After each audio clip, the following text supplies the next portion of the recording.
नमस्कार। तो आज हम अगला टॉपिक लेके आए हैं। तो आज का टॉपिक है रूमिनल टिम्पेनी यानी कि आफरा। तो ये किस प्रकार से होता है, किस कारण से होता है या कब होता है, इसके बारे में आज हम संपूर्ण जानकारी लेंगे। तो सबसे पहले इस रूमिनल टिम्पेनी का हम परिचय लेते हैं। तो रूमिनल टिम्पेनी का अब परिचय देते हैं कि जैसा कि इसको कुछ और नामों से भी जाना जाता है, जैसे कि ब्लोट तथा हॉर्न आफरा, या ऐसे ऐसे भी बोल सकते हैं कि इसे सारिय अपच भी कह सकते हैं। अपन ने जब पहले टॉपिक पढ़ा था वो था एसिडिक, लेकिन ये है जो है क्षारीय, यानी कि वो अम्लीय अपच थी, लेकिन ये क्षारीय अपच भी इसको अपन कह सकते हैं। तो जैसा कि आप सब जानते हैं कि भैंस, गाय, भेड़, बकरी आदि रूमिनेंट पशु जैसे कि ये जुगाली करते हैं, तो रूमन में जो सूक्ष्म जीवी द्वारा जो रूमन में खाया हुआ चारा है उसको सड़ाने के लिए या भोजन को पचाने के लिए ये सूक्ष्म जीवी काम करते हैं। तो उनको जो पचाते हैं उनसे क्या है कि अनेक प्रकार की गैसें बनती हैं, जैसे कि CO2 है, H2S है, नाइट्रोजन है, मीथेन है, आदि प्रकार की गैसें बनती है। तो होता क्या है, जब इन गैसों को या इन गैसों का बनना ज़्यादा बन जाता है या ज़्यादा हो जाता है, तो जो लेफ्ट फ्लैंक है, जो रोमन की लेफ्ट फ्लैंक है यानी कि पशु का जो बायां भाग है, तो वो थोड़ा सा उभर के या पेट है जो उभरा हुआ नजर आता है, यानी थोड़ा फूल जाता है। तो इसका मतलब क्या हुआ कि उसमें आफरा या गैस भर गई है। तो इन्हीं सब गैसों की वजह से पशु में आफरा आ जाता है, यानी कि गैस भर जाता है। तो पशु उससे की वजह से थोड़ा बेचैन सा हो जाता है, थोड़ा परेशान सा हो जाता है, श्वास लेने में थोड़ी तकलीफ होती है, टाइट होकर श्वास लेता है, गोबर थोड़ी मुश्किल से हो पाता है। तो इन सभी चीज़ों की वजह से आफरा आ जाता है, जिसकी वजह से पशु को प्रॉब्लम होती है, जीभ को बाहर निकाल के सांस लेता है। तो ऐसी स्थिति में दो प्रकार की स्थितियां बनती है। होता क्या है कि जब इन सभी गैसों की वजह से, जैसे CO2 है, H2S है, नाइट्रोजन है, मीथेन है, इन सब गैसों की वजह से क्या है कि गैस आफरा बनता है। तो आफरा दो प्रकार का होता है, एक होता है ब्लोट जिसमें थोड़े झाग होते हैं। तो इसका मतलब क्या है, जो रूमन में अगर थोड़े झाग बनेंगे तो उसको हम ब्लोट कहेंगे, और लेकिन जो केवल गैस बनती है और जिस गैस की वजह से जो आफरा है उसको हम टिम्पेनी कहेंगे। तो ये थे दो प्रकार, ब्लोट और टिम्पेनी, यानी कि झागदार आफरा और गैसदार आफरा। तो गैस बनने वाला टिम्पेनी है और जिसमें झाग है वो ब्लोट है। तो ये थे रूमिनल टिम्पेनी के बारे में थोड़ा सा जानकारी कि रूमिनल टिम्पेनी क्यों होती है और कैसे होती है, यानी कि पशु जो चारा खाता है तो उसको सूक्ष्म जीवी द्वारा पचाया जाता है। तो पचाते समय कुछ गैसें बनती है, जैसे कि हमने बताया कि H2S है, CO2 है, मीथेन है, नाइट्रोजन है, ऐसी प्रकार की गैसें बनती है। तो ये गैसें अगर लिमिट या सॉरी कम बनने की बजाय थोड़ा ज़्यादा बन जाती है, तो जो पशु का लेफ्ट फ्लैंक होता है यानी पेट का जो बायां भाग है, बायां, वो थोड़ा सा फूल के बाहर आ जाता है, जिससे हमें अंदाज़ा लगाना पड़ता है कि इसमें आफरा है, या पता चलता है कि इसमें आफरा है। तो इनकी वजह से पशु बेचैन हो जाता है, जीभ को बाहर निकाल के सांस लेता है, थोड़ी तकलीफ होती है। तो ये सब था रूमेनल टिम्पेनी के बारे में। तो अपन ने इसके बाद में पता चला है कि रूमिनल टिम्पेनी दो प्रकार की होती है, यानी कि जो जिसमें झाग है वो ब्लोट है, और जिसमें केवल गैस है वो टिम्पेनी है। तो ये थे नॉर्मल इसके बारे में सामान्य जानकारी रूमिनल टिम्पेनी के बारे में। अब रूमिनल टिम्पेनी के बारे में हम पढ़ेंगे किन कारणों की वजह से रूमिनल टिम्पेनी हुई है, यानी कि किस कारण, किसके खाने की वजह से या किसी चीज़ के पीने की वजह से, या कोई चीज़ है जो बॉडी इंटरनल है तो वो कुछ ज़्यादा हो गई उसकी वजह से अगर आफरा आया है। तो इन सभी चीज़ों के बारे में हम कारणों के बारे में थोड़ा जानकारी लेंगे। तो कारण कुछ इस प्रकार से है, जैसे कि सबसे पहले रूमिनल टिम्पेनी, जो प्राइमरी रूमिनल टिम्पेनी बोलते हैं, उसे झागदार आफरा भी कहते हैं। कि जो रूमिनल टिम्पेनी हुई है उसमें थोड़ा का झागदार आफरा यानी कि बोलेंगे, जिसमें क्या होता है कि अधिक मात्रा में हरा चारा, अधिक मात्रा में पानी पी लेना, या जैसे बरसीम है, रिजका है, मटर के दाने हैं या मटर के छिलके हैं, या कोई भी पानी है जैसा नमक का पानी या छाछ का पानी, जो ज़्यादा पी लेता है या जिस क्वांटिटी में ना होकर ज़्यादा क्वांटिटी बढ़ जाती है, तो उसकी वजह से भी ब्लोट हो जाता है। जैसे दूसरा है, जैसे कि बहुत अधिक मात्रा में दाना।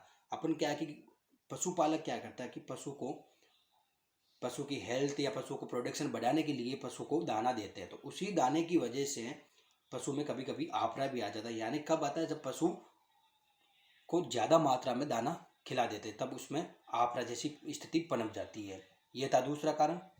इसी में तीसरा कारण ये है कि किसी भी प्रकार की सब्जी या सब्जी के पत्ते या कोई पेड़ पौधों के पत्ते जब पशु को अपन खिलाते हैं, जैसे कि गोभी, आलू, रोटी या मूली, मूली के पत्ते या शकरकंदी के पत्ते आदि जो फल फ्रूट है या इनके जो सब्जी हैं, इनकी अब जब पशु को अपन खिलाते हैं तो उनको क्या करते हैं कि पशु को टेस्ट थोड़ा ज़्यादा अच्छा लगता है, तो उस टेस्ट के ज़्यादा अच्छा लगने के चक्कर में पशु उसको सब्जी को थोड़ा ज़्यादा खा जाता है। जैसे कि आलू है या शकरकंदी है या मूली है, इन सब चीज़ों को जब अपन पशु को खिलाते हैं तो पशु क्या करता है कि स्वाद में अच्छा लगने की वजह से पशु उसको थोड़ा ज़्यादा खा लेता है। ज़्यादा खाने की वजह से पचने में थोड़ा समय लगता है, या कुछ भाग है जो बड़े चले जाते हैं अंदर, तो भी पशु को पचाने में थोड़े समय लगता है, या पचाने की वजह से उसमें गैस ज़्यादा बन जाती है, या इसकी वजह से पशु में आफरा आता है और पशु को तकलीफ होती है। तो ये थे कुछ कारण जिसमें पहले हम देखते हैं कि किस प्रकार से हुआ है। तो ये 3 कारण थे जो प्राथमिक रुमिनल टिम्पनी होती है उसमें होते हैं। और दूसरे देखते हैं कि अगर आहार नाल में किसी चीज़ की रुकावट आई है, उसकी वजह से भी टिम्पनी, अपने पहले भी पढ़ा था कि जब आहार नाल में रुकावट आती है तब पशु में आफरा भी आ जाता है। तो ये कारण भी होती है कि यानी कोई पशु के आहार नाल में, यानी अपन बोले चौक पड़े थे अपने, इस चौकिंग की वजह से भी पशु में आफरा आ जाता है, यानी किसी वस्तु का आहार नाल में फंस जाना की वजह से भी चौक आ जाता है। दूसरा है कि आहार नाल में कोई गांठ हो जाती है, तब भी पशु में आफरा आ जाता है। और कभी कभी क्या होता है, किसी चीज़ की लड़ने झगड़ने की वजह से या किसी चीज़ की वजह से भी आहार नाल का जो डायमीटर है वो सिकुड़ जाता है, उसकी वजह से भी आफरा आ जाता है। और कभी कभी देखते हैं कि जो घूमने वाले जो पशु होते हैं, बाहर जो सड़कों पे घूमते हैं या गली मोहल्ले में घूमते हैं, उनमें प्लास्टिक की थैलियाँ, जूते, चप्पल ऐसे भी खाने की वजह से भी पशु में ब्लोट या आफरा टिम्पनी आ जाती है। तो ये थे कुछ और कारण। तीसरा कारण इस प्रकार है तीसरा कारण कुछ इस प्रकार है, जैसे वेगस नर्व होती है, उस पर अगर दबाव अधिक पड़ जाता है, या डायफ्रामेटिक हर्निया होने की वजह से भी, क्या है कि कभी पशु खेल चढ़ते वक्त किसी पशु के मार देने की वजह से भी डायफ्राम पर थोड़ा दबाव पड़ जाता है, उसकी वजह से भी हर्निया हो जाता है, तो उसकी वजह से भी आफरा आ जाता है। और कुछ एक ऐसा कारण भी है, जैसे पशु अगर लंबे समय तक एक तरफ लेटा हुआ है या एक तरफ ही बैठा हुआ है, जैसे कि कभी कभी क्या है, शल्य चिकित्सा करता है अपन जब सर्जरी करते हैं तो पशु को लंबे समय तक अपन एक तरफ सुलाते या लेटा के रखते हैं, तो उसकी वजह से भी आफरा आ जाता है। और या एक ऐसे भी कारण तो कि अगर पेट के अंदर, रूमन के अंदर जो पैरासाइट्स है उनकी मात्रा अगर अधिक बढ़ जाए या पैरासाइट अधिक संख्या में बन जाए, तो उसकी वजह से भी टिम्पनी हो जाती है। तो ये थे कुछ रूमिनल टिम्पनी के कुछ कारण जिनकी वजह से ये समस्या, रूमिनल टिम्पनी जैसी समस्या पनपी है। तो ये थे कुछ कारण जो अपन ने इन पे नज़र डाला। तब इन्हीं सब कारणों की वजह से पशु में रूमिनल टिम्पनी होती है, जैसे कि किसी चीज़ की खाने की वजह से या किसी चीज़ की लगने की वजह से, अगर लंबे समय तक पशु एक तरफ ही लेटा हुआ है तब भी हो सकता है, या पेट के अंदर किसी गांठ की वजह से, या जो गैस्ट्रिक ट्रैक जीआईटी है ना, गैस्ट्रिक इंटेस्टाइनल ट्रैक है, उसके अंदर अगर किसी चीज़ की रुकावट या किसी चीज़ के फंस जाने की, यानी चोकिंग हो जाने की वजह से भी आफरा पनप जाता है। तो अपन ने इन सभी कारणों पर, इन्हीं सब के बारे में देखा कि किन वजह से भी हो जाता है। जो पशु बाहर घूमते हैं, बाहर फिरते हैं, गली मोहल्ले में जाके अपना पेट भरते हैं, तो उनको क्या है कि कभी किसी चीज़ की नहीं मिल रही है तो कूड़ादान या किसी चीज़ से भी, वहाँ से तो पॉलीथीन में जो सब्जी के अंश है जो फेंका हुआ है, उन सब्जी को खाने के साथ साथ में कभी कभी पॉलीथीन या कुछ जूते चप्पल भी खा जाते हैं, जिसकी वजह से भी रूमन टिम्पनी यानी आफरा आ जाता है। तो ये सब थे कारण। तो अब इन कारणों के बाद में हम रूमिनल टिम्पनी के कुछ सिम्टम्स के बारे में बात करेंगे कि इनको किस प्रकार से सिम्टम्स दिखाई देते हैं, या पशु किस प्रकार से अपने दैनिक व्यवहार के अंदर कुछ बदलाव लाता है। तो इन सभी कारणों पर नज़र डालने के बाद में लक्षणों पर नज़र डालेंगे। तो सिम्टम्स कुछ इस प्रकार है कि जो पशु की बाईं तरफ का पैरालंबर फोसा है, उसमें रूमन के फूलने से बाहरी तरफ फैलाव आ जाता है। जो पैरालंबर फोसा यानी जो रूमन के बाईं तरफ होता है, पशु के बाईं तरफ पेट होता है, उसमें पैरालंबर फोसा बोलते हैं। तो उस फोसा को अपन देखते हैं कि हल्का सा उसमें उभार यानी गैस भरा होता है, तो उभार नजर आता है। तो उससे अपन ये अंदाज़ा लगाते हैं कि इसके अंदर आफरा हुआ है। और साथ में पशु थोड़ा बेचैन और डल सा महसूस करता है और बार बार उठता बैठता है। कि पशु जब नॉर्मल अवस्था में होता है तो इतनी ज़्यादा एक्टिविटी नहीं करता है। और अपन आगे आगे ये देखते हैं कि जब पशु बार बार उठ बैठ रहा है, हल्का हल्का, कभी बार बार थोड़ा थोड़ा पेशाब करता है, इधर उधर घूमता है, ज़्यादा लंबी टाइम तक चल नहीं सकता लेकिन थोड़ी थोड़ी दूर जाके वापस आता है, तो ये चीज़ों सब अपने को ये दर्शाता है कि इस पशु को रूमिनल टिम्पेनी यानी आफरा आया है। तो ये थे कारण, लक्षण। और अपन ये देखते हैं कि पशु जब गोबर करता है तो नॉर्मली अवस्था में जब गोबर करता है तो एक साथ गोबर करता है और काफ़ी टाइम के बाद में गोबर करता है, लेकिन जब रूमिनल टिम्पेनी हो जाती है यानी आफरा हो जाता है तो पशु थोड़ा थोड़ा और बार बार लगातार थोड़ी देर होता है फिर गोबर करता है। और गोबर भी आता है वो थोड़ा सा टाइट और अधपचा खाना भी उसके अंदर आता है, जैसे दाना है या ऐसी चीज़ें हैं वो उसके साथ मिक्स रहता है। गोबर टाइट और थोड़ा थोड़ा करता है। उसी के साथ में पशु क्या करता है, जब पेट पे आप रहा था तो हल्का सा उसको पेन होता है, दर्द होता है, तो पशु किक ऑफ बेली यानी कि पेट पे लात मारता है, किक एट द बेली की जैसी प्रक्रिया या जैसी प्रतिक्रिया देता है कि मतलब पशु के जिस तरफ आफ रहा है या पेट पर आप रहा है तो पशु पेट को लात से मारता है। तो जैसे गाय भेड़ है, गाय भैंस भेड़ वो अपने पैर से मिट्टी को खोदेंगे या मिट्टी के ऊपर अपने बार बार पैर चलाएंगे, तो अपन को इससे ये पता चलता है कि पशु को टिम्पेनी यानी कि आफरा या ब्लोट है। उसी के साथ में अगला लक्षण अपन ये भी देखने को मिलता है कि पशु को पेट में दर्द भी आता है, जैसे आमाशय पर पेड़ मारता है तो ये लक्षण अपने ने देखा। तो क्यों मारता है, क्योंकि उसमें हल्की सी पेन होता है, यानी पेन यानी आमाशय पर है जो दर्द, पेट दर्द अपन बोलते हैं जिसको कोलिक बोलते हैं वो, लेकिन वो अलग है। और वो पेट दर्द भी होना शुरू हो जाता है जिसकी वजह से पशु पैरों को जमीन पे उठा पटकता है या मारता है। उसी के साथ में पशु अपने मुंह को खोल के जीभ को बाहर लटकाए रखता है और जीभ को बाहर लटका कर ही सांस लेने की कोशिश करता है। यानी कि जब नॉर्मल अवस्था में होता है, जब आफरा वगैरह कुछ नहीं होता, जब पशु आराम से नाक और मुंह से आराम से सांस ले लेता है, लेकिन जब टिम्पेनी जैसी कंडीशन हो जाती है तब पशु जीभ को बाहर लटका के रखता है। यानी कि पशु जीभ को बाहर लटका के मुंह को खोल के सांस लेने की कोशिश, क्योंकि जब पेट रूमन के अंदर ऑलरेडी इतनी गैस भरी हुई है कि सांस लेने में जो रूमन की मूवमेंट होती है या जो डायफ्राम को फूलने की जगह नहीं मिलती, जो अपन फेफड़े हैं या जिसकी वजह से अपन सांस ले रहे हैं, तो उनको अपने पूर्ण रूप से वो जगह नहीं मिल पाती जितनी डायफ्राम अपनी मूवमेंट करते हैं। जो हवा लेने के अपने जो होते हैं फेफड़े, उनको उतनी जगह नहीं मिल पाती, तो उसमें दबाव पड़ता है जिससे आप आया है तो वो डायफ्राम की तरफ धकेलेगा, डायफ्राम को धीरे धीरे ऊपर की तरफ ले जाएगी, तो डायफ्राम की जगह कम हो जाएगी सांस लेने की, तो सांस लेने में भी तकलीफ होती, मुंह खोल के तेजी से सांस लेता है।